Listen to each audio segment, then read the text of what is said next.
Bismillahirrahmanirrahim. Assalamualaikum warahmatullahi wabarakatuh.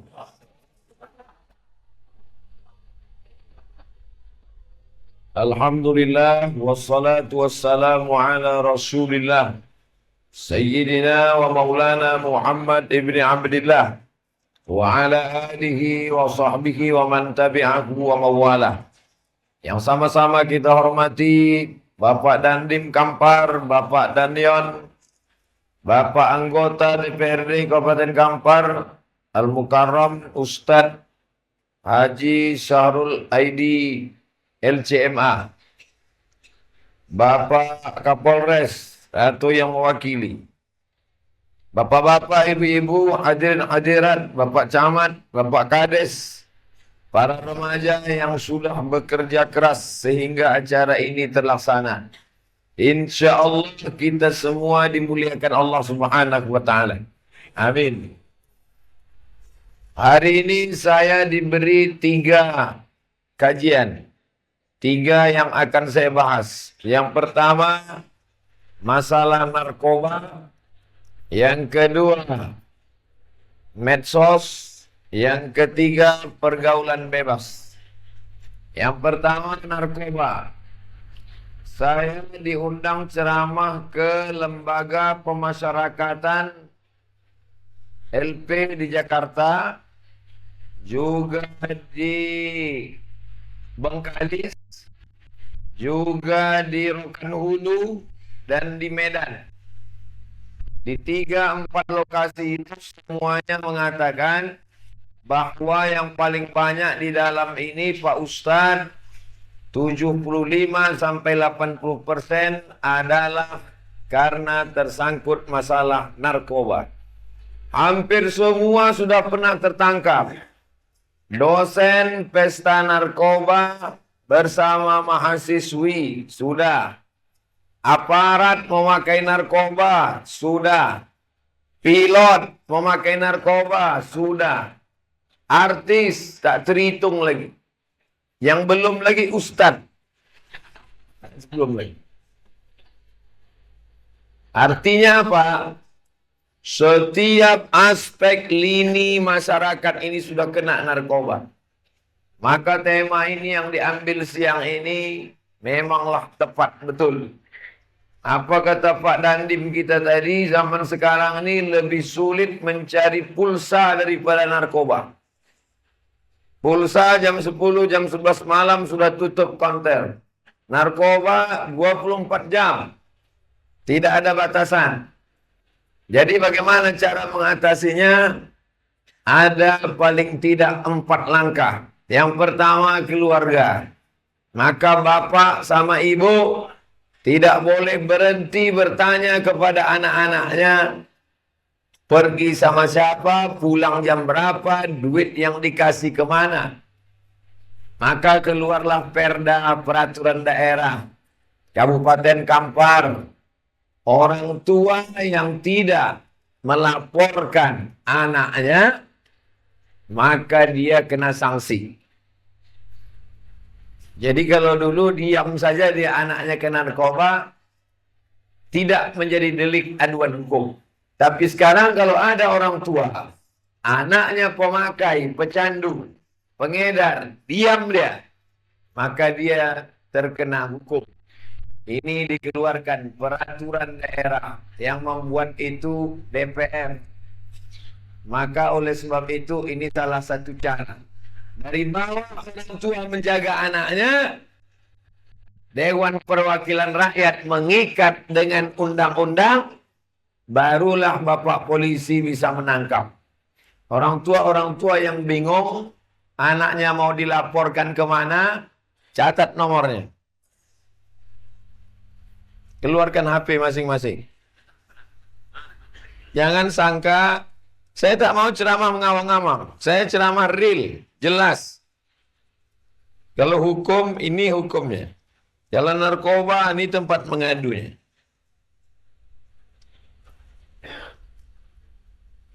Kosong 0813 11 44 2193 0813 1144 2193. Laporkanlah anak Anda, suami Anda, menantu Anda.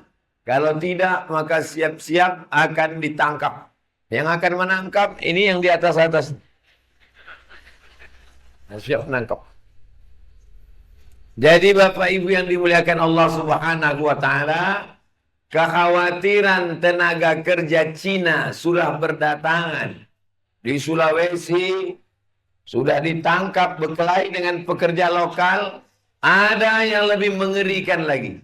Ketika anak-anak kita tidak selesai kuliahnya, tidak selesai pendidikannya, dan kita akan menjadi kuli di negeri kita sendiri. Jangan bangga dengan sawit yang luas, dengan padi yang terhampar. Itu semua tak ada gunanya. Harta yang Bapak Ibu tinggalkan itu tak berguna lagi. Karena orang kalau sudah kena narkoba 4.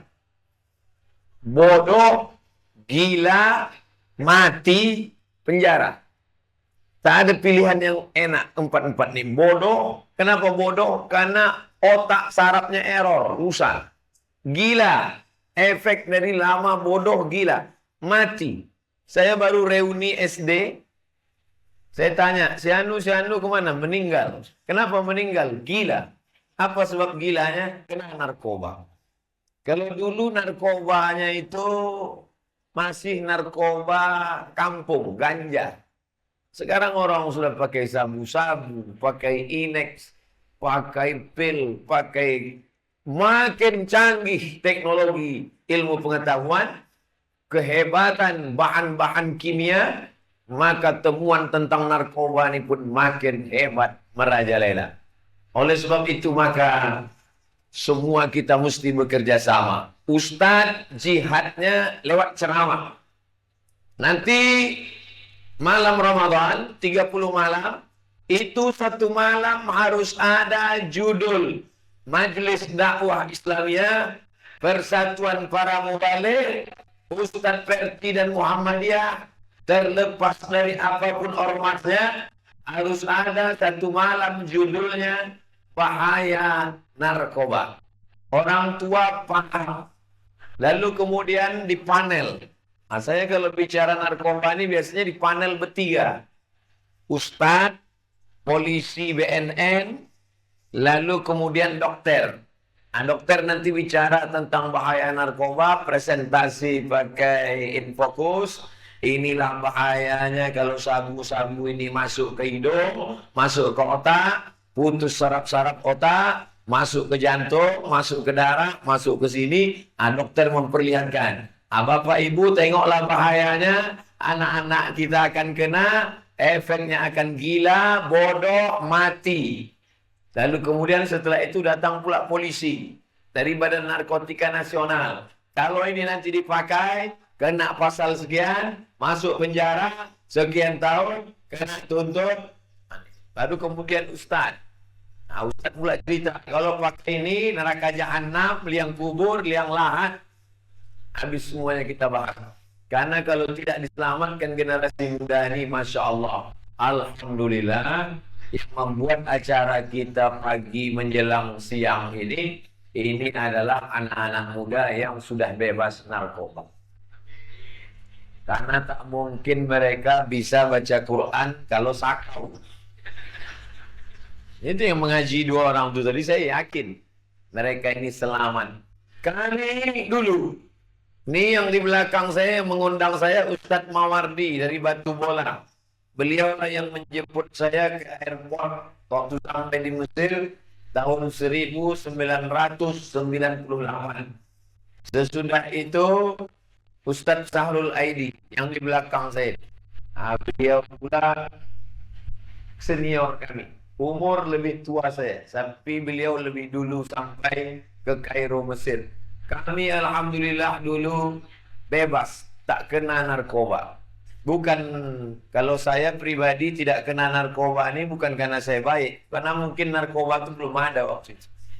Kalau ada mungkin kena juga. Karena saya tidak termasuk pelajar yang baik-baik. Sekolah saya sampai 3 cabut. Kelas 1 lain, kelas 2 lain, kelas 3 lain. Sempat tak sekolah 6 bulan. Karena menurut saya tak ada gunanya sekolah. Semua udah ada. Presiden udah ada, gubernur sudah ada, bupati udah ada, tentara udah ada, polisi. Tak ada guna sekolah. Oleh sebab itu maka orang tua jangan pernah putus asa mengarahkan sekolah anak. Dan ibu jangan macam-macam ibu. Doa ibu makbul. Saya pernah berjumpa pecandu narkoba. Berhenti karena narkoba. Emaknya membawa air zam-zam 1 jerigen di samping Ka'bah 7 putaran. Doanya satu saja. Sehatkan anakku narkoba, sehatkan anakku narkoba, sehatkan anakku narkoba, sehatkan anakku narkoba. Balik dari Makkah, dimandikannya anaknya dengan air zam-zam ini. Nah, air ini sudah aku putarkan 7 kali dengan doa supaya engkau berhenti narkoba. Aku mandikan engkau. Kalau kau tak berhenti juga mati. Akhirnya berhenti. Oh, artinya apa? Ini orang pecandu narkoba ini tidak selesai dengan ceramah ustaz. Ustaz berceramah di masjid. Satu pun tak ada di masjid ini pemakai narkoba. Jadi tidak tepat sasaran. Jadi semuanya, tentara dengan senjatanya, polisi dengan undang-undangnya, anggota DPR bersidang mengeluarkan perda, bapak dan ibu berkuasa di rumahnya, ustadz dengan ceramah. Nah, jadi ustadz mulailah, kalau dia ceramah sebulan itu 20 judul, maka 1 judul itu khususkan untuk narkoba. Ini tak lama lagi bulan suci Ramadan, maka kajian subuh, kajian duha, kajian malam tarawih khusus pengurus masjid buat yang sedang menyusun judul ceramah malam 1, malam 2, malam 3. Jangan lagi malam pertama hikmah Ramadan, malam kedua la'allakum tattaqun, malam ketiga kutiba alaikumusiyam. Itu aja dibalik-balik. Mulailah 1 judul bahaya narkoba. Memang resiko menyampaikan narkoba ini berat Bapak Ibu. Saya pernah ceramah tentang narkoba di ujung Jalan Sudirman, tepi Sungai Siak, Kampung Dalam. Kampung Dalam inilah yang paling banyak narkoba. Saya diundang ceramah ke sana. Kata panitianya, Ustaz hati-hati, di sini RT pun pengedar. Ngeri ya. Nah, Ustaz gas lah ini. Habis ceramah, bapak-bapak polisi mengawal saya sampai ke parkir. Saya bilang, saya tak usah dikawal Pak, saya biasa jalan sendiri. Bahaya Ustaz, nanti mereka tersinggung ditikamnya Ustaz dari belakang. Jadi pemuda hari ini yang ngasih saya judul narkoba ini memang menambah musuh saya. Tak apa-apa, mati pun kita mati syahid insya Allah. Amin. Banyak juga yang berdoa. Bapak Ibu yang dimuliakan Allah Subhanahu wa Ta'ala. Oleh sebab itu tanggung jawab kita bersama. Kalau ada anak muda ini kena narkoba, yang salah bukan bapaknya saja, yang salah bukan ibunya saja, ustadznya. Kenapa tak pernah berceramah tentang narkoba? Polisinya salah. Kenapa tidak tegas melakukan tindakan hukum? Tentaranya salah. Kenapa tidak dikawal negeri ini, NKRI? Ada serangan dari luar, betul. Tapi serangan narkoba juga luar biasa. DPR-nya salah. Kenapa tidak pernah bersidang mengeluarkan perda tentang narkoba? Dan kita akan dituntut, ditanya di hadapan Allah Subhanahu wa Ta'ala. Hai Abdul Somad, pernah engkau ceramah tentang narkoba? Pernah ya Allah. Di mana? Di mana kau? Masjid Nurul Huda, Bukit Agung, Kecamatan Kuo. Malaikat menjadi saksi bahwa Abdul Somad pernah bicara narkoba. Maka hari ini remaja masjid pemuda sudah menyelamatkan saya di hadapan Allah Subhanahu wa Ta'ala. Lopehlah lidah aku. Al-yawma nakhtimu ala afwahihim Saat itu mulut terkunci. Wa tukallimuna aydihim, tangan bicara. Hai anggota dewan, pernah tanganmu memukul palu. Dengan ini kita keluarkan perda Kabupaten Kampar.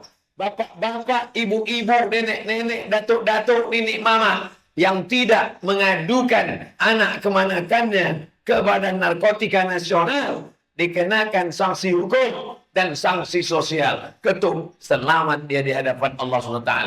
Anggota dewan yang tidak mengeluarkan perda anti narkoba, makan gaji buta, neraka jahanam tempatnya. Tuh yang putu-putunya berserak di pokok-pokok kayu. Untuk apa kalian menjadi anggota dewan? Berapalah gaji anggota dewan itu?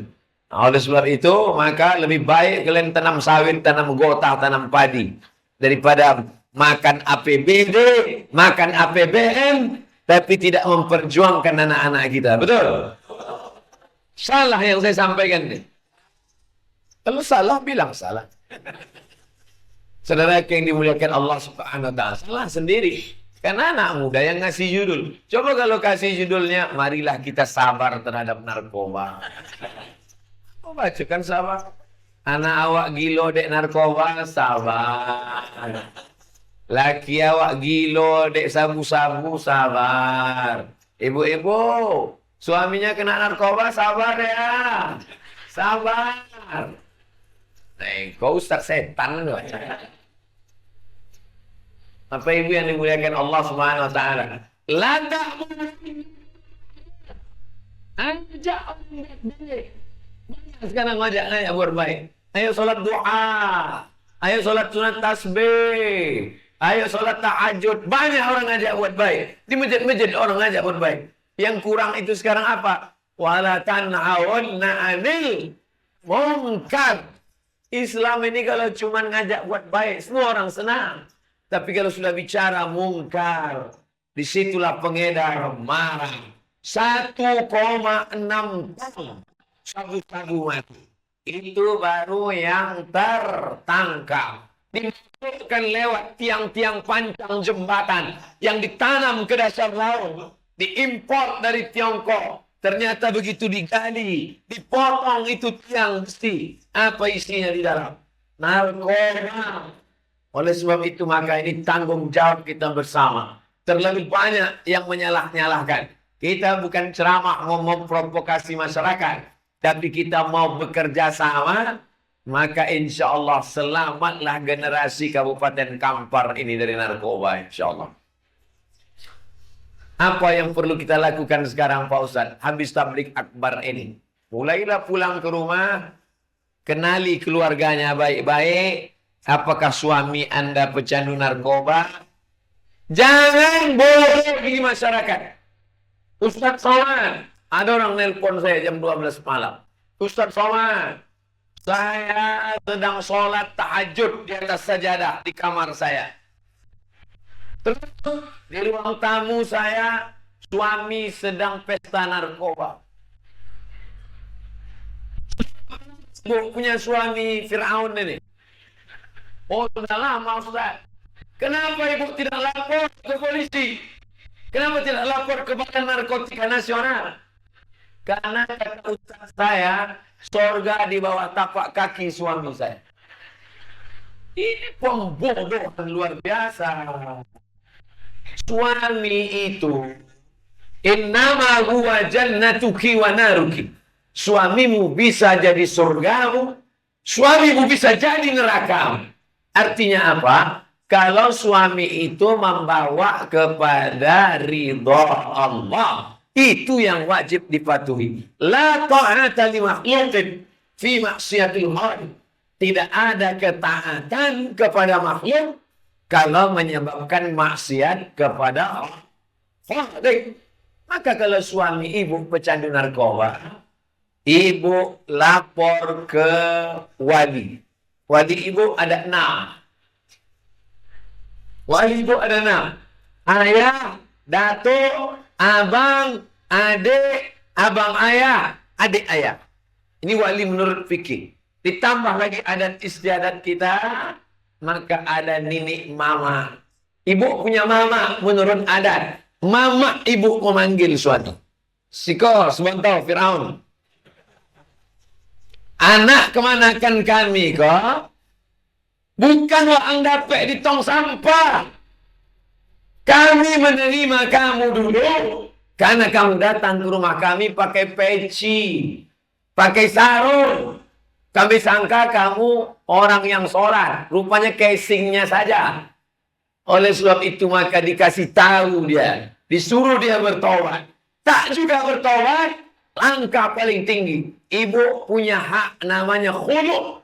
Khulu' artinya menggugat ke pengadilan. Karena kalau dilanjutkan juga dia ini makin parah. Maka dikasih dia masa. Orang yang kena penyakit al-uyub al-musawwahah. Penyakit-penyakit yang merusak. Dikasih waktu setahun untuk rehabilitasi. Diobati dia. Pecandu narkoba masuk penjara. Penjara tak menyelesaikan masalah. Dari penjara dia bisa mengatur peredaran pakai HP. Dia bayar semuanya.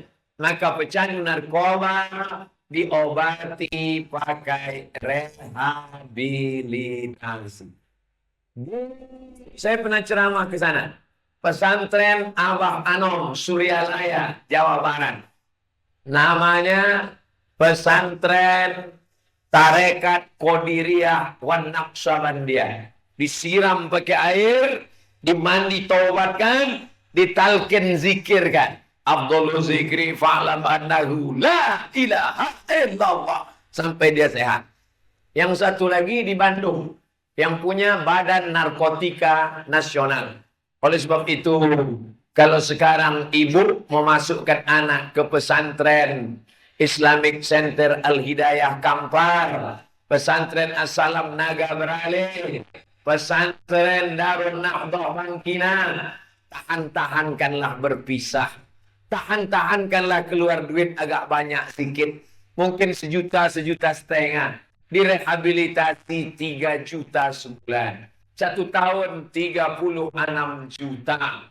Lebih baik menangis sekarang daripada menangis 20 tahun lagi karena anak pecandu narkoba. Betul. Oleh sebab itu yang sudah memasukkan anak ke pesantren, alhamdulillah. Yang belum juga memasukkan pesantren, innalillah. Sudah saya kasih tahu bahayanya narkoba, tak juga mau menjaga, mati aja lah. Apalagi yang kita harapkan dari hidup yang singkat ini. Oleh sebab itu, Tabligh Akbar ini menyadarkan kita kembali, mengkritik kita kembali. Jangan hanya diam saja. Ustaz, imam masjid, penceramah yang diam terhadap narkoba. As-sakitu anil haq, syaitan afras. Orang yang diam melihat kemungkaran, maka dia adalah syaitan akhras, setan bisu. Sudahlah setan bisu pula lagi. Na'udzubillah. Oleh sebab itu maka Tabligh Akbar pagi menjelang siang, waktu duha, waktu yang disebutkan dalam Al-Quran, waktu yang penuh barakah ini, maka tak ada lain, tak ada bukan untuk mengingatkan kita. Kasiannya anak-anak gadis menikah dengan pecandu narkoba. Ustaz Somad, saya mau konsultasi Ustaz. Di mana bisa jumpa? Jumpai saya di Masjid Komplek Tentara. Jumpalah saya sama ibu-ibu, sama anaknya. Ini anak saya ini matanya sudah bengkak menangis Ustaz. Kenapa? Lakinya pecandu narkoba. Ibu tak kasih tahu, kami kasih tahu di bawahnya perang panjang. Otaknya sudah error, tak bisa lagi dikasih tahu. Mendengar parang panjang, jangan-jangan saya pula mau dihadapkannya dengan parang panjang. Jadi gimana tindakan kami Pak Ustaz? Pertama, nasihat. Tak mempan nasihat, hukum. Masukkan dia ke penjara. Kumpulkan bukti-bukti. Nanti kalau anak saya masuk penjara, menantu saya, anak saya ini jadi anggota IGGI lah Pak Ustaz. IGGI, Ikatan Janda-Janda Internasional. Hidup ini adalah take risk, berani mengambil resiko. Harus ada resiko yang kita ambil. Masukkan dia ke rehabilitasi. Sebulan, 2 bulan, setahun. Ustaz Somad, nanti habis ceramah kami mau pertanyaan. Silakan. Apa pertanyaannya? Ini bagaimana Ustaz, anak saya kena narkoba. Tangkap. Masukkan ke rehabilitasi. Malulah kami Pak Ustaz. Ini orang tidak siap menerima resiko. Resiko hidup adalah mati. Resiko muda adalah tua. Resiko cantik adalah keriput, lisun. Itu juga dengan ini. Mau didiamkan sampai dia gila mati, atau kita ambil risiko malu sebulan 2 bulan. Tidak apa-apa. Yang penting nanti setelah itu dia selamat. Ini nomor BNN. Bapak ibu laporkan anaknya, masukkan dia. Oh kami malu Pak Ustaz. Terserah. Pilih mana? Pilih malu, gila atau mati? Pak Ustaz ini tak menenangkan masalah. Kami sangka mengundang Ustaz menyelesaikan masalah. Muncul loh masalah bau. Oh, udah, saya cuma sampaikan. Saya sampaikan bulan itu, bulan depan saya diundang lagi. Bulan depan nambah tengoknya lah senyum-senyum. Gimana kabar anaknya Bu? Alhamdulillah Bu ya, lah ditangkap. Oh, pokoknya diam-diam di dongaunya cakap ambo. Iya nyabi malu itu ini. Sesudah ambo balik diam-diam di telepon PNN. Assalamualaikum Pak. Waalaikumsalam. Bisa menangkap anak kami? Bisa, dibuatlah skenario sehingga orang tua tidak tahu, sehingga dia tidak dendam. Akhirnya ditangkap, direhabilitasi. Bulan kedua ambo tibolah ditangkap. Bulan ketiganya sedang rehabilitasi. Bulan keempat lah balik sehat bisa bekerja kembali. Alhamdulillah. Lah, ambo ceramah 60 menit yang dibahas 3. Narkoba, medsos, pergaulan bebas. Narkoba 20 menit, medsos 20 menit, pergaulan bebas 20 menit. Pas 60 menit. Satu ambo bahas, hilang Pak Dandim. Bahas kedua, hilang Pak Danyon. Bahas ketiga, hilang Pak Kapolres. Jangan suuzon. Kini sedang ada Pak Kapolri dengan Bapak Panglima. Acara di Tapung. Jadi Pak Dandim Mawak, DI-nya respect masalah narkoba. Kok sebenarnya Pak Dandim tak ada waktu untuk duduk di sini. Tapi masih menyempatkan waktu sebagai bentuk perhatian beliau. Karena mengundang nih anak-anak muda. Mungkin di antara anak-anak muda nih pula yang akan jadi panglima 20 tahun akan datang. Tak mustahil. Dan ini akan menjadi kenangan bagi mereka. Kami selamat dari narkoba. Karena dulu ada ustadz yang berceramah di masjid kami. Kami jadi panitianya. Pak Dandim waktu itu walaupun panglima datang, walaupun Kapolri datang, masih sempat dia meluangkan waktu. Walaupun ustadz itu tak sampai habis ceramah. Tapi kami diperhatikan. Anak-anak muda ini perlu diperhatikan Bapak Ibu. Karena mereka tidak diperhatikan. Mereka bergaul di luar. Akhirnya pergaulannya merusak. Selesai. Habis tuntas masalah narkoba. Masuk masalah berikutnya. Medsos. Mau tidak dibelikan HP. Nanti orang tua tak sayang. Dilema menjadi orang tua. Tunjukkanlah sekarang anak yang tak punya HP. Tak ada. Apa kata kawannya? Hari gini tak punya HP. Apa kata dunia? Bukti sayang orang tua pada anak dikasih HP. Akhirnya melalui HP, maka dia pun kenal FB. Di FB, dia pun ketik kawan yang dia suka. Kalau kenalan langsung, dia tak berani. Menggeletar, menggigilnya. Tulis nama. Akhirnya chatting, browsing, launching, mancing. Sudahlah, apa-apa kata dia. Hai, WhatsApp, tukar nomor. Terjadilah apa yang terjadi. Medsos luar biasa. Oh, kalau begitu medsos itu haram Pak Ustaz. Tak bisa. Karena kalau saya haramkan medsos, anak muda ini kenal saya kan dari medsos. Ini generasi medsos. Mereka kenal Ustaz orang Papua. Ceramah ambo di Papua. Ceramah ambo di Makassar. Ceramah ambo di Banjarmasin. Dari mana mereka kenal? Dari medsos. Oleh sebab itu medsos ini pisau. Pisau tidak bisa kita haramkan. Pisau haram karena dipakai bunuh diri. Pisau haram Karena dipakai memotong leher. Yang salah pisaunya atau orang yang pakai pisau? Orang yang pakai pisau. Oleh sebab itu media sosial ini isinya provokatif, yang menebarkan provokator, barang yang ditebarkan adalah hoax, maka harus cerdas. Cerdas. Harus smart. Karena HP-nya sudah cerdas. HP-nya cerdas. Namanya smartphone. HP cerdas. Yang punya HP wonga. Tidak secerdas HP. Oleh sebab itu maka media sosial, anak-anak muda, kalau kalian pakai YouTube itu, oh Masya Allah. Tinggal di mana? Tinggal di Kuo. Apa usaha orang tua? Karamba ikan. Tulis di YouTube. Bagaimana membuat karamba ikan yang baik. Karamba ikan. Enter. Dikasih tahu. Kamu ternak lele. Cara membuat kolam lele tanpa pakai mesin. Enter. Orang bisa belajar cerdas. Secerdas-cerdasnya. Melalui apa? Melalui YouTube. Ngaji. Berapa banyak orang mengkaji hadis-hadis Sahih Bukhari melalui YouTube. Jadi medsos ini Bapak Ibu yang dimuliakan Allah SWT. Tapi berapa banyak anak mati tidak terurus gara-gara medsos. Fotonya ada yang ada yang mengirim ke HP saya. Dikeknya anak ke batang pisang. Pakai selendang. Hanya pun main. Hanya pun chatting sama kawan-kawan. Menangi anak ingin menyusu, disumbek pakai kaki. Ada fotonya dapat.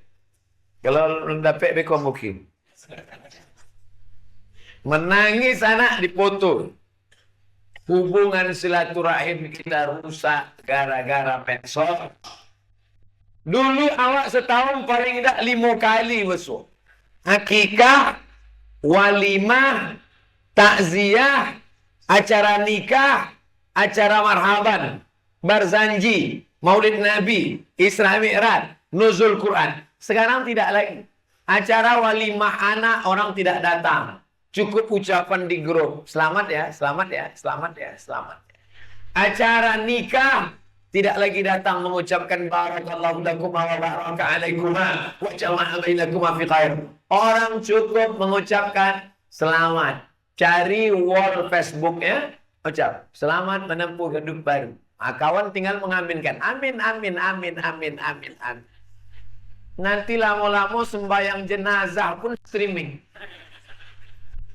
Ini kacau.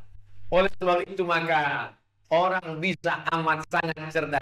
Kau ceramah ambo pagi kau di Masjid Nurul Huda, Bukit Agung. Nurul Huda, Bukit Agung yang hadir ini. Aduh, 5.000. Taruhlah yang hadir ke 5.000. Itulah lengkap semua malaikat kiraman katibin. Sama jin-jin korin setannya lah hitung semua. 5.000. Tapi begitu dia dimasukkan ke medsos, masuk ke Instagram Ambok ini followernya 8 juta. Masuk FB 1,4, berarti 9,4 juta. Sedangkan Gubernur Riau penduduknya cuma 6,5. Jadi mana lebih banyak followernya, Ambo apa Gubernur? Itu mah kau banyak dan comel. Artinya apa? Medsos adalah sarana untuk menebarkan. Nih, yang melingkan acara pagi ini, anak-anak muda yang streaming pagi ini. Jangan lupa subscribe, like, and share. Tapi jangan lupa internet menebarkan hoax, berita, ujaran kebencian, kepalsuan, fitnah. Oleh sebab itu maka menjudul pagi siang ini menjelang siang, bahaya narkoba media sosial mestilah kita jaga bersama. Banyak orang tidak bisa tahajud malam, jadi larut. Kita pasang waktu Saya hanya pakai ini dari jam sekian ke jam sekian. Jam sekian dia harus mati. Ambo internet ambo kini mati. Bisa dicek. Ustaz jangan cuma bicara saja. Bisa kami cek HP Ustaz? Bisa. Kok? Mati. Tak hidup. Sampai masanya detik. Baru dihidupkan. Nomor Ustaz hidup atau tidak? Tak, mati.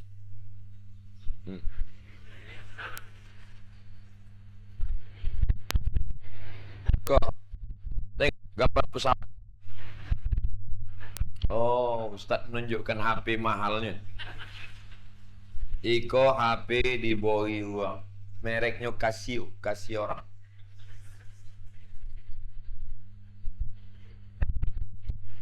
Artinya apa? Internet jangan hidup terus. Hanya digunakan untuk sarana dakwah. Kira-kira dengan internet ini saya bisa berbagi kebaikan. Kan? Kira-kira dengan internet ini saya bisa membuat orang menjadi baik. Teruskan di wall Facebook untuk mengumumkan hadirilah tablik akbar. Buat grup. Ini banyak kok grup SMP, grup SMA, grup kuliah. Isi grup itu. Kalau grup hanya sekedar menceritakan aib orang, jadi suara. Dan paling bahaya grup isinya CLBK. Dulu 20 tahun lalu mau kenalan susah, payah. Sekarang setelah selesai kuliah, nikah, punya anak, reuni, buat grup, tukar-tukar nomor, tukar-tukar foto, tukar-tukar berita. Ini foto siapa? Suami saya. Gantengan abang apa dia? Abang lah. Mulailah. Sebenarnya abang suka dulu sama kamu. CLBK. Cinta lama bersemi kembali. Jam 12 malam dia menelpon saya, Pak. Dengan meleleh air mata, menangis. Ustaz, ente nangis kenapa? Ustaz, saya CLBK sama mantan saya. Kamu kok bisa jumpa? Dapet di grup. Akhirnya tukar-tukaran nomor. Kami pun jumpa. Makan siang. Sesuai pepatah Inggris. No free lunch. Tidak ada makan siang yang gratis. Akhirnya terjadilah apa yang terjadi. Hancur. Gara-gara apa? Gara-gara medsos. Tapi jangan salah. Tablik akbar pagi ini banyak juga yang tahu karena medsos. Jadi kalau begitu medsos ini baik apa tak baik? Bingung. Mau dibilang baik nanti ditakut awak dituduh ustaz kecanduan. Mau bilang tak baik ternyata kita memang pakai medsos. Oleh sebab itu maka yas'alunaka 'anil medsos. Mereka bertanya kepadamu tentang medsos ini. Hai Abdul Somad, ceritakan positifnya. Dengan medsos bisa mendengar pengajian. Semua qori, segala qori cari di medsos. Syekh Nuaina, enter, dengarkan.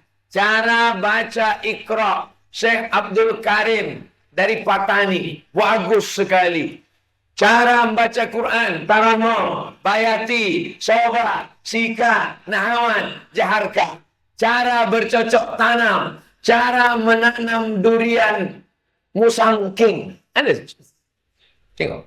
Ada semua. Cobalah cari. Cara bertanam durian musangking. Cara modif motor. Kap 70 jadi Harley Davidson. Ada sudah. Saya semua saya cari situ.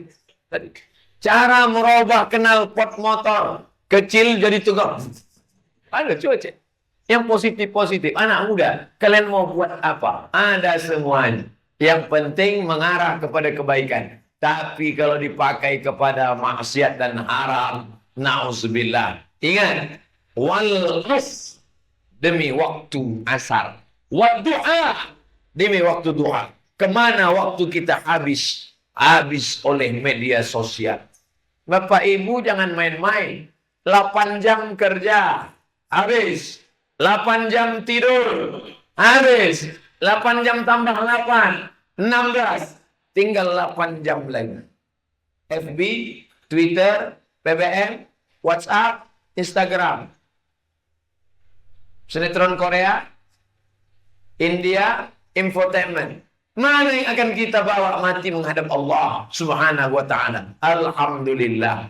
1 jam kami membahas 3 masalah, ya Allah. 20 menit narkoba, 20 menit masalah anak muda, 20 menit pergaulan bebas, 60 menit bermakna.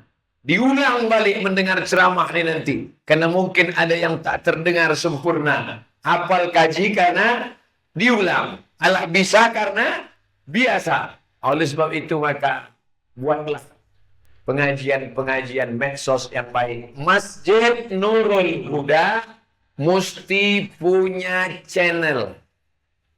Channel masjid.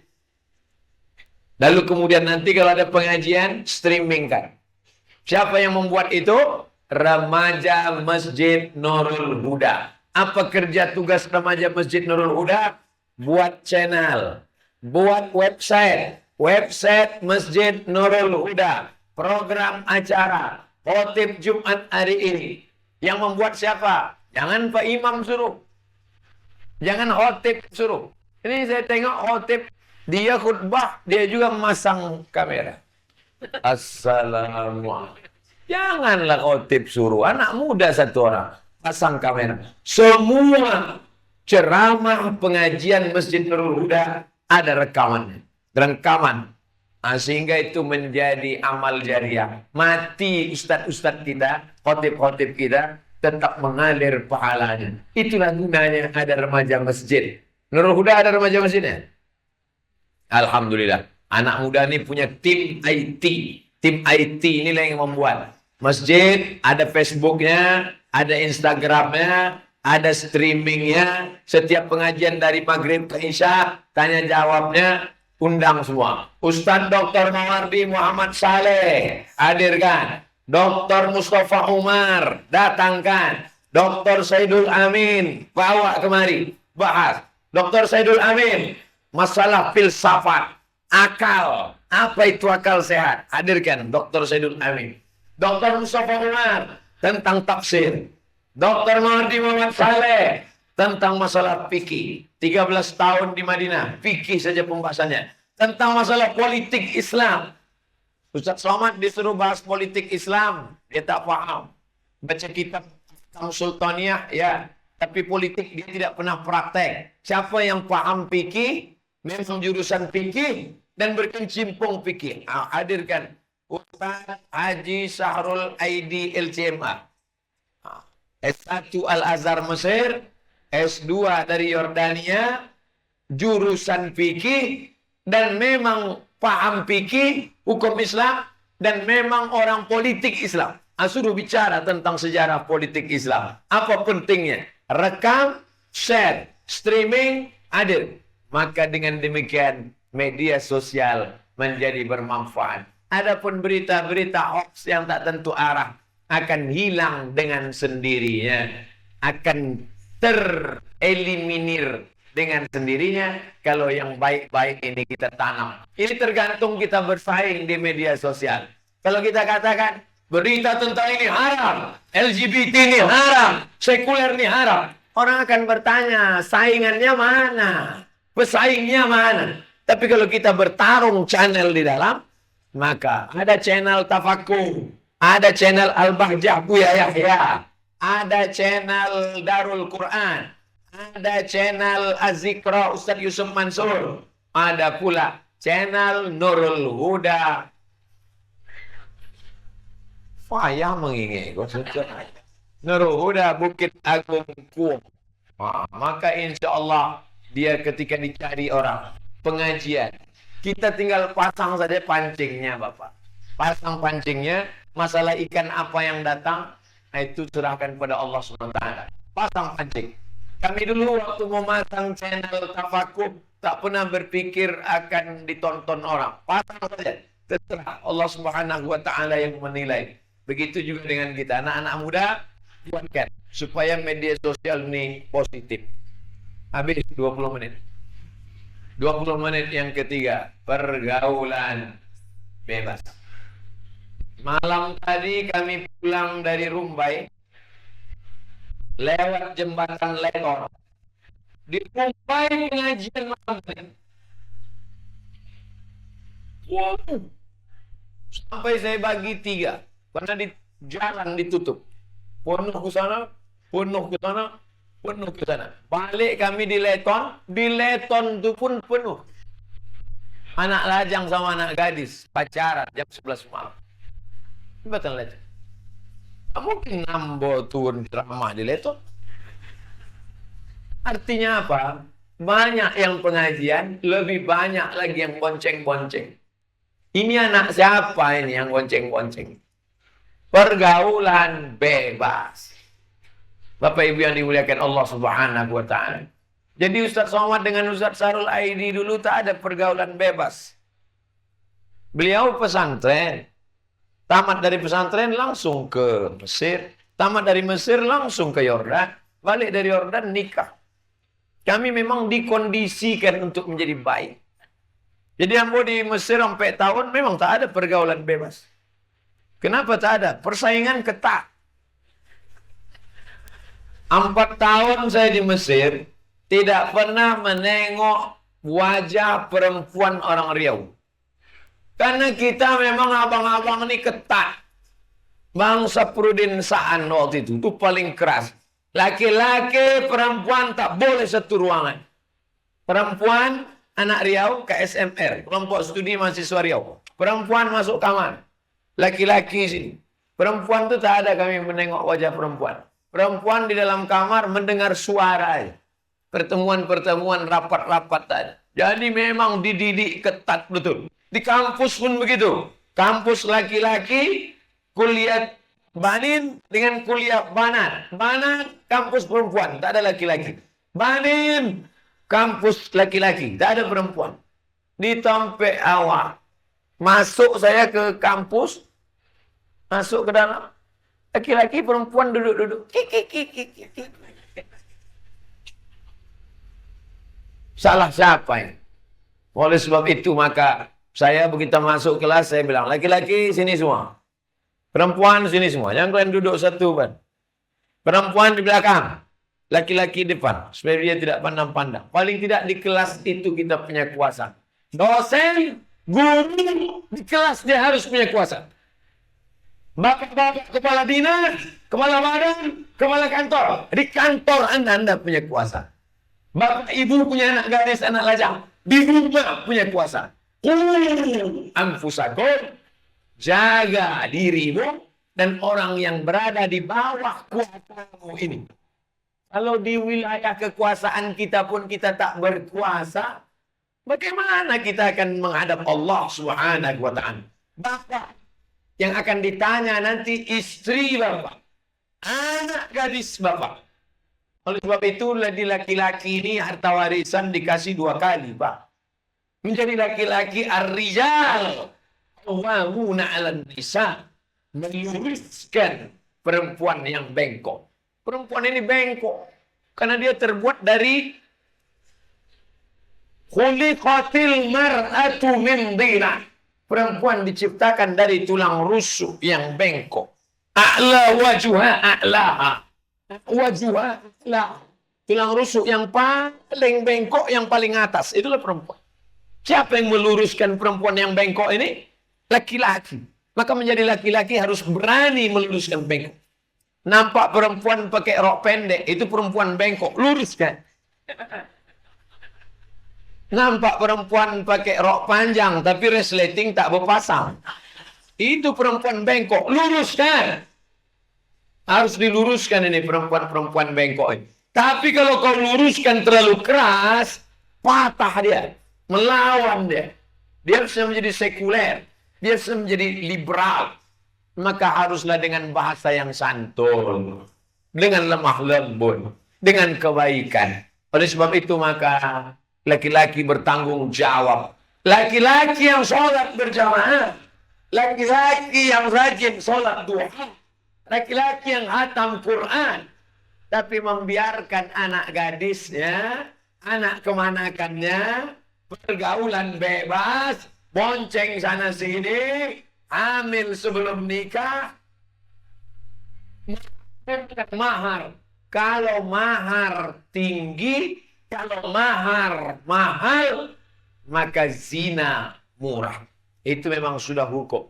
Oleh sebab itu anak-anak muda kita ini kenapa lambat menikah? Karena terlalu melambung mahar tinggi. Akhirnya pergaulan bebas tak dapat dibendung. Banyak orang tua lebih mau makan di daun daripada makan di piring. Tak paham kami Pak Ustadz. Payahlah kalau tak paham. Bapak Ibu yang dimuliakan Allah Subhanahu wa taala, tidak terhitung Ustadz Somad di desa kami ini 1 bulan 1 kecamatan Papua menikahkan 40 pasangan. Yang 20 aja yang betul. Yang 20 lagi adalah pasangan married by accident. Malu. Daripada gunung meletus, akhirnya diakadkanlah dengan gigi rapat. Aku nikahkan engkau dengan tunai. Efek dari perempuan yang hamil dalam keadaan mengandung dinikahkan. Itu efeknya 4 Bapak. Pertama, anak ini kalau lahir tak boleh pakai bin dan binti bapaknya. Yang kedua, anak ini lahir nanti, maka kalau mati si ayah, si anak tak dapat warisan karena dia tak ada hubungan nasab. Kalau anak ini lahir laki-laki, setelah itu lahir adiknya perempuan. Adik yang perempuan ini nanti kalau nikah, anak laki-laki ini tak bisa jadi wali. Karena dia saudara seamak. Saudara seamak tak bisa jadi wali. 4. Nasib baik lahir anak itu pertama perempuan. Anak pertama ini perempuan, 25 tahun nanti jadi gadis cantik dipinang orang. Bapak tak bisa mewalikannya karena ini bukan anakmu, Pak. Ini anak saya, wajahnya mirip sama saya. DNA darahnya kami tes di Singapura. Darah saya, anak saya, DNA tak lagi. Ini bukan anakmu. Walinya fasultan. Waliyun man la waliyadaha. Walinya adalah wali hakim. Pak Kua menikahkan. Bukan kau yang menikahkan. Tapi ini anak saya, bukan anak. Salah saya apa? Kau mencoblos sebelum hari H. Apakah diakui kertas yang dicoblos sebelum 17 April? Tidak. Ini menurut hukum KPU dan Bawaslu. Begitu juga menurut ini. Oleh sebab itu maka mempunyai anak perempuan adalah tiket menuju surga. Man ala salasa banatin. Siapa yang dikasih 3 anak perempuan, fa'addabahunna, didik dengan baik. Wa zawjahunna, nikahkan dengan orang baik-baik. Wa ahsana ilaihinna, buat baik sampai mati, kasih kebun, kasih rumah, kasih tanah. Buat baik sampai mati. Falahul jannah, surga bagimu. Tapi kalau anak perempuan tak kau jaga, selangkah lagi kakimu mau masuk surga. Selangkah lagi kau mau masuk surga. Anak perempuan kau biarkan. Dia akan menarik kakimu masuk ke dalam neraka jahanam. Ustadz Somad kau ceramah di Kuok bukan main lagi, berapi-api. Jangan-jangan anak pedusinya, anak perempuannya tidaknya jago. Anak ambo laki-laki. Tapi menjadi anak laki-laki juga tanggung jawab. Hai anak laki-laki, kau bertanggung jawab terhadap adikmu. Kau bertanggung jawab terhadap keluargamu. Jadilah laki-laki yang perkasa, yang bertanggung jawab di hadapan Allah Subhanahu wa ta'ala. Ini pergaulan bebas akan berakhir dengan penyesalan panjang. Ujung daripada pergaulan bebas adalah rusaknya kehormatan anak perempuan. Malu untuk diceritakan di masjid ini. Tak layak untuk diceritakan. Terlalu banyak kisah untuk dibahaskan. Akan tetapi kalau kita jaga ini dengan baik, maka insya Allah kalian yang lajang-lajang tak usah kalian pacaran. Tak usah kalian ada hubungan relationship. Tak ada, tak perlu hubungan. Yang penting tamat aja sekolah, habis itu kuliah, habis itu berkarir, habis itu terserah kalian mau berkarir di mana. Mau ikut masuk politik, ajak ngobrol dengan Ustaz Sahrul Aidi. Mau jadi dosen, mau jadi ustadz, ajak ngobrol saya. Mau jadi tentara, datangi Pak Danyon, Pak Dandim, Bapak Kapolres, bicara pada mereka. Seserah, setelah kalian jadi polisi, jadi tentara, jadi anggota dewan, jadi pengacara, di mana ada gula, di situ ada semut. Maka insya Allah, tak usah takut tak dapat istri. Sekarang perbandingan perempuan, dia tengok banyaknya perempuan. Jangankan 1, 3 pun bisa kalian dapat. Ibu jangan marah.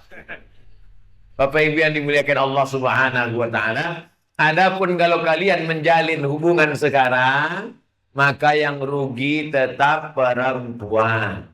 Jalan sana, jalan sini, jalan sana, jalan sini, gembung masuk angin, perempuan. Yang muntah-muntah, perempuan. Yang menegang nyawa melahirkan anak, perempuan. Yang nifas blooding kehabisan darah, perempuan. Yang akan menjadi janda, perempuan. Laki-laki, tak ada beban. Bersyukurlah kalian jadi laki-laki. Tapi sekarang banyak pula laki-laki ingin jadi perempuan. Ini bencong-bencong itu kan laki-laki yang ingin jadi perempuan. Saya sampai sekarang tak habis pikir saya logika bencong. Kenapa dia tak siap jadi laki-laki? Apabila sekarang ada Pak Kapolres, ada Pak Danyon, ada Pak Dandim, kumpulkan bencong-bencong seriau ini. Nanti kalian buat acara, nama acaranya Be a Man. Jadilah laki-laki yang perkasa untuk memerangi LGBT. Tidak apa-apa. Yang membuatnya remaja masjid tak apa-apa. Tapi gaungnya nasional.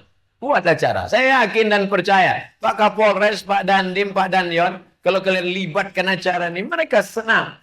Kenapa? Karena disitulah melebur, menyatu antara aparatur, antara keamanan, antara polisi, antara tentara, antara anggota dewan. Duduk bersama, real, jelas. Apa programnya, apa acaranya. Kalau yang 3 ini bisa kita selamatkan, selamat dari narkoba, selamat dari medsos negatif, selamat pergaulan bebas. Maka selesailah tugas Ustaz. Udah aku sampaikan ya Allah. Allahumma ballaghtu ala hal ballaghtu. Sudah aku sampaikan ya Allah. Allahumma fashhad. Saksikanlah ya Allah. Aku sudah menyampaikan kepada anak muda. Hakikatnya, syariatnya, saya sampaikan kepada anak muda Masjid Nurul Huda. Tapi pada hakikatnya, sudah disampaikan kepada seluruh umat manusia yang menyaksikan. Kalau ada juga yang tak sampai, berarti memang tak ada paket 4 giga. Susah betul itu dah. Karena zaman sekarang ceramah di mana-mana bisa didapatkan. 60 menit kebersamaan kita ini bernilai amal soleh. InsyaAllah. Amin. Ya Rabbal Alamin. 60 menit ceramah, 30 menit menjawab pertanyaan kalau ada. Kalau tak ada,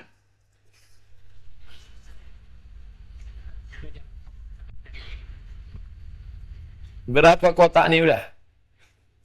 Mohon bantuan infak sedekah Masjid Nurul Huda. Ibu, bapak yang punya duit, simpan, dihilang juga, diambil tuyul. Simpan, pelit. Cek di rumah sakit, darah tinggi. Darah tersumbat, dimasukkan ring. Ongkos pasang 20 juta. Simpan. Batuk mati. Elok masukkan. Simpanlah. Sudah banyak Bapak Ibu. Simpan. Penyempitan pembuluh darah, stroke. Mati. Oleh sebab itu masukkan duit. Nah, jalankan. Tak juga berisi. Sudah kita sampaikan. Bagaimana mensucikan harta haram yang diperoleh dengan cara yang haram.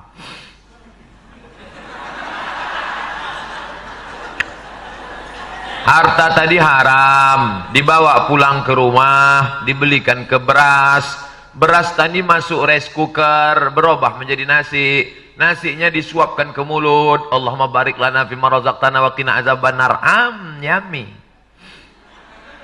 Nasi yang masuk ke mulut berubah menjadi darah, darah menggumpal menjadi daging, daging masuk ke dalam badan. Ayyuma lahmin nabata min haramin, setiap darah daging yang ada di badan tumbuh dari yang haram, fannaru aulabih, tempatnya neraka jahanam. 1, 2. Tadi berdoa subuh, Allahumma dina fi man hadait wa afina fi man afait. Doa tak dikabulkan Allah. Kenapa doa tak makbul? Mat'amuhu haram, makanannya haram. Masrabuhu haram, minumannya haram. Oh, kalau gitu tak usah dibelikan kelontong nasi uduk.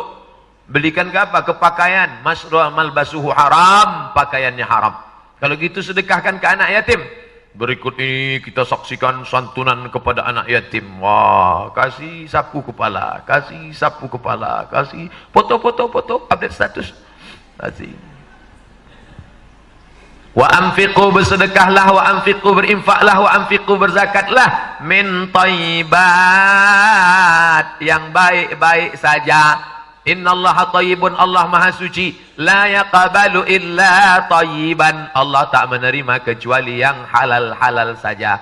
4. Duit tadi dikumpul, pergi ke Makkah, haji dan umrah. Labbaik Allahumma labbaik, labbaik Allahumma labbaik. Apa kata malaikat? La labbaik wala sa'daik. Kau tak dapat panggilan, kau tak dapat haji mabrur. Kenapa? Zaduka haram, karena kau berangkat dengan uang haram. Bagaimana cara menghalalkan yang haram nih Pak Ustadz? Udah kandung dapat, mau dibuang mubazir.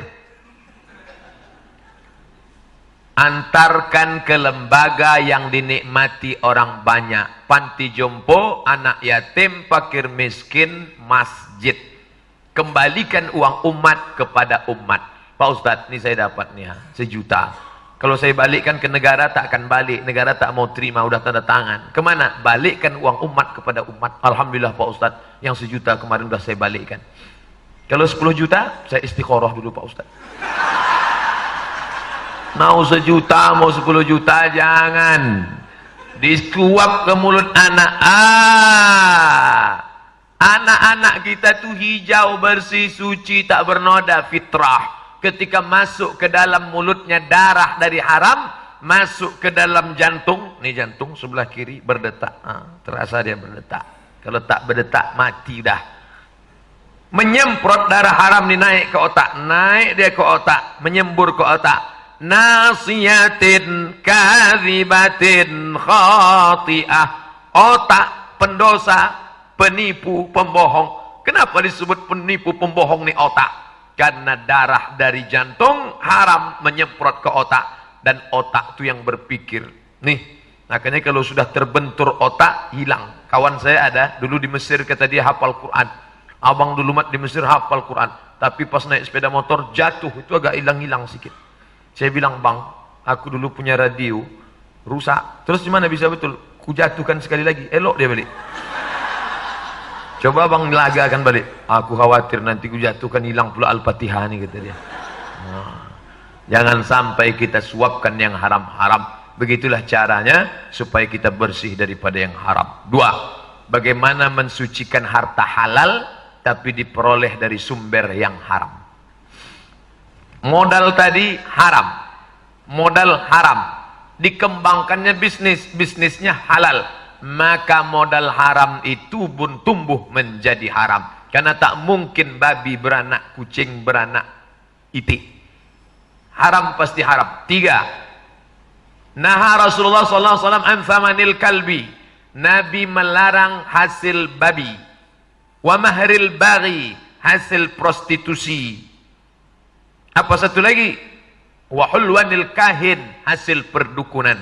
Karena perbuatan itu haram, hasilnya pun ikut menjadi haram. Jadi bagaimana nih Pak Ustadz? Balikkan uang umat kepada umat. Berat perjuangan saya, itulah ujiannya. Ada orang diuji sakit, lulus. Ada orang diuji kebakaran, lulus. Ada orang diuji kesehatan, ditembak mati, lulus. Tapi ketika diuji, maka ini berat ujiannya, maka selamatkanlah kita. Saya sudah menyampaikan ini. Ustadz apa memang tak pernah makan haram selama ini? Berusaha untuk menjauhi yang haram. Saya diundang ceramah ke bank konvensional, riba haram. Saya tak bisa datang, tolonglah Ustadz sampaikan. Iyalah, akhirnya saya datang, dikasihnya saya duit. Tentu hasil dari konvensional itu riba haram. Duitnya saya ambil, saya serahkan ke fakir miskin, ke anak yatim, ke masjid. Dikasihnya kue kotak. Saya bawa pulang. Jam 5, jam 6, saya puasa sunat. Azan saya dengar. Allahu Akbar, Allahu Akbar. Perut lapar, saya buka kue tadi. Lemper, sedap pula ini. Tapi haram. Haram apa halal? Haram apa halal? Haram apa halal? Tutup balik, ini haram. Nanti ajalah kuserahkan di simpang lampu merah. Biasanya banyak anak fakir miskin. Begitu sampai di lampu merah, satu pun tak ada fakir miskin. Seolah-olah mereka tahu saya bawa kue haram. Masuk pengajian, ini belum buka puasa lagi. Masuk pengajian, ceramah, dikasih air putih segelas, minum. Selesai itu tanya jawab. Dari maghrib ke isya tanya jawab. Dari maghrib ke isya pengajian, dari isya tanya jawab setengah jam, saya pun pulang. Lewat jalan Sudirman, masuk jalan Nangka, mau mampir seafood, kerang rebus. Begitu mau turun, nampak saya orang buta memegang kotak kuaci. Tak jadi saya buka puasa. Saya tanya dia, Bapak tinggal di mana? Dekat di sini. Ada yang jemput? Tak ada. Ayolah saya antar. Yalah. Duduk, saya kasih dia kue kotak. Rupanya dialah yang rezeki makan. Nama bapak siapa? Purba. Oh, si Purba ada yang cocok makan ini. Yalah. Itulah cerita kue haram tadi. Oleh sebab itu Allah menjaga kita, anak cucu kita, jangan sampai kita makan haram.